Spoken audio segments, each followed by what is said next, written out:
Hey everyone, welcome back to the channel. Thanks for tuning in for another episode. Today I wanted to address something that I think a lot of us would love to have the answer to, and the only true way that I know of would be to live a day in the life of a bass. And that is to determine how much taste and smell play a factor in what the bass decides to eat. Now, there's a lot of people who I feel like don't think that taste and smell is a big function at all for bass. And then I think there's a lot of people out there that feel like it does be a major player in what the bass decides to bite. Now, as an angler, that is very relevant to all of us because the something that tastes more natural, something that smells more natural, probably you would think would lead to us generating a lot more bites. So there's a lot of people out there that feel very, very confident that you need to apply some form of scent to your baits. And then there's a lot of people out there that say that's a complete waste. Now, for me, I've had a few eye-opening experiences that really tell me that scent and taste probably are a pretty good factor. One of those, and one of the first real experiences for me, goes back to a tournament that I think was in 2011, and I was fishing on Table Rock Lake. It was a spring event. I was struggling pretty good, and I ended up stumbling on some spawning fish. And one of those fish, I worked for probably 35 to 40 minutes with very, very little recognition at all from that fish that my bait even existed. Did not seem to care if I put my bait in there. Generally speaking, it would move away from it, but it had no interest in like showing aggressiveness, which is generally what you need to catch those fish. And I remember trying 4 or 5 different baits and I got no reaction at all. And finally, like that fifth bait that I tried, as I was digging around in my boat for another bait, I came across a Berkeley squeeze bottle of crawdad flavored gulp scent. So I was like, you know what? I'm gonna put some of this on there. I sprayed a few spritzes onto that bait, put it right back in there, and that first cast, that bass went crazy. It did not bite it, but it went crazy compared to the previous 40 minutes of working it. The second cast I made, that fish bit it. I ended up catching it. It was like a 3 1/4 pounder, and it was a pretty important fish for me in terms of cashing a check in that event. And after that, I ended up making sure that I was applying that gulp scent for pretty much every fish I caught. And it changed a bad day of fishing into a pretty good day. And I think I had like 14 and a half pounds, which was a good bag for that tournament. And it was an eye-opening experience from the standpoint of I truly believe that that gulp scent made a very, very big difference in that fish. It went from not showing any reaction to being very, very, very catchable in terms of that fish wanting to eat my bait or remove the bait from the nest. I can't tell you what it was specifically doing, but it was a much better reaction. So that's a really good, for me, a really good personal experience. Since then, I've had multiple examples of that happen. Today's video is brought to you by the Deep Dive app, which will help you select the best fishing places in the lake with features like the lake level, the current flow, the top baits tool, which will help you select the best baits for certain locations throughout the lake. Whether that's a clear water, stained water, dirty water, it'll choose the best bait for that location, provide you with all the information like what structure, what retrieve, different reel, all of the information that you need to catch the fish. This is in the app. The cool part about this app, though, is it's not just based on areas. It does provide you with specific tournament winning data that has been collected to help you figure out your best choices for baits and locations for whatever region of the lake it is that you want to fish. On top of that, not only does the app provide you with best locations, it gives you water clarity as well. So maybe you're on a lake like Lake Eufaula, where there is a bunch of different water clarity located throughout the entire lake. This will help you identify the clearest portions as well as the dirtiest portions of the lake. Plus, the Deep Dive app has now added the wind effect map, which is going to take all of the different wind conditions for the past couple of days and show you what banks on the lake are being hit the hardest.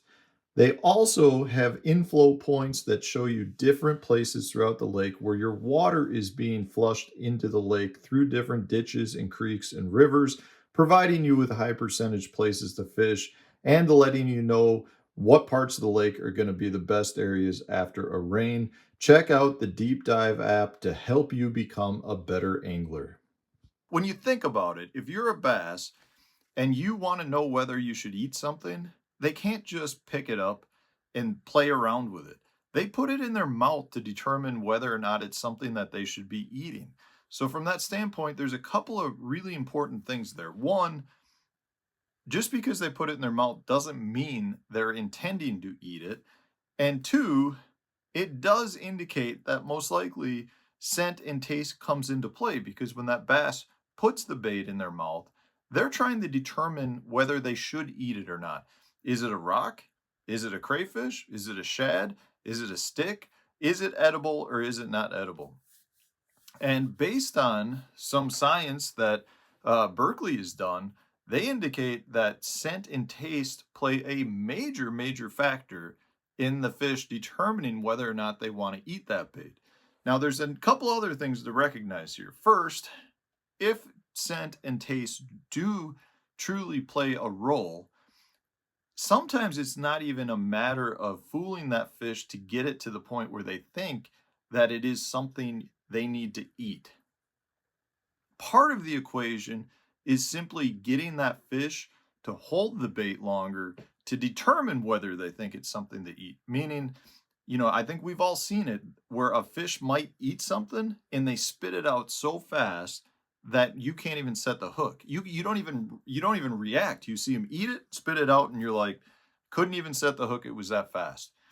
If you can get the fish to have a slight amount of indifference in terms of whether that's food or not, they may hold that bait for an extra second, an extra 2 seconds before they spit it out, which means you have a little bit of time to react to the point where you actually might hook that fish versus watching them eat it and spit it out.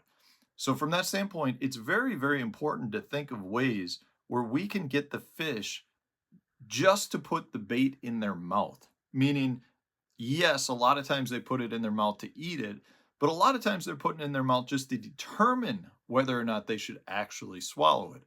And for me, that's where a big part of the scent comes into play. It's a matter of trying to potentially mask some of the other scents that are on the bait, or it's a matter of trying to make them think something that they really don't think is a bait might actually be something worth eating because the scent that you're applying reminds them of a crayfish or of a shad. And if they hold the bait for an extra couple seconds, that could really help us as anglers in terms of catching those fish. And the science that Berkeley has done very much indicates that if you can get those fish to hold the bait, you can get them to hold the bait longer or bite the bait more frequently based on certain scents that you use. And I can't tell you what's in their power bait formula, their gulp formula, their max scent formula, but the fact is they do tons and tons of tests to try to determine if it's something the fish actually likes. And while doing that, they also determine a large number of scents and objects and smells that they don't like. One of which, and one of the most, one of the items that they found turns the fish off more than anything is sunscreen. So from that standpoint, it really might be worth all of us thinking about one, how we apply sunscreen and what we do after we apply sunscreen. So one, if you use sunscreen where you actually apply it with your hands, you probably want to make sure you clean it off as well as you can afterwards. And two, you might not want to be using some of that spray on sunscreen where it could potentially spray down onto your baits. So if you do use that, you might want to make sure you're applying it where you're downwind of the objects that you're fishing with. And it was important to note too that according to what was relayed to us, and I believe I have this right. Bass have fantastic sense of smell when you're talking about water soluble objects. So as long as it's something that's water soluble, they can detect it very, very well. If it's an oil-based object, they can't detect it at all. So that's something to keep in mind too. Whether you're looking at potentially purchasing some different types of scents, you might want to see if you can find out if they're water soluble. And two, if it is something that's an oil-based scent, that actually might not come into play at all because based on the way their makeup is, they can't actually pick up that scent. That's something that they don't get at all. So it is really a very interesting topic. Obviously, I think we all would love to be like, well, is that fish picking up the scent of a crawdad? Are they tasting the crawdad? Like, what is it that they actually taste? And I don't know that we'll ever have that answer because we can't live a day in the life of a bass. But all we can do is relate back to personal experiences and what some of the testing is actually telling us. And that is, in fact, that bass have extremely keen senses of smell and taste. So let me know what you guys think in the comment section. I thought this was very, very interesting when I was listening to this, and I think it's something I can apply to my fishing to make me a better angler. Hopefully you can too. If you liked the video, hit the like button, subscribe to the channel if you haven't done so already. Stay tuned, new video coming out tomorrow.